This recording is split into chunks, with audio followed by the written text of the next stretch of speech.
48వ వార్డులో అభివృద్ధి పనులను పరిశీలించిన గంకల కవిత అప్పారావు యాదవ్. ఇందిరానగర్ 3లో డ్రైనేజీ నిర్మాణం పనులను పరిశీలించి పలు సూచనలు చేసిన గంకల. ఇందిరానగర్ 5లో హార్టికల్చర్ డిపార్ట్మెంట్తో కలిసి పలు చెట్ల కొమ్మలు తొలగింపు పనులు చేసిన గంకల. జీవీఎంసీ 48వ వార్డులో 48వ వార్డు corporator, GVMC BJP floor leader, standing committee member Gankala Kavitha Apparao Yadav బుధవారం పర్యటించారు.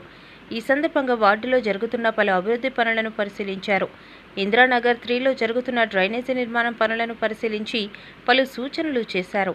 ప్రజలకు ఇబ్బందులు కలగకుండా డ్రైనేజీ నిర్మాణం పనులు వేగవంతం చేయాలని, డ్రైనేజీ నిర్మాణంలో నాణ్యతాపరమైన లోపాలు లేకుండా నిర్మాణాలు చేపట్టాలని సూచించారు.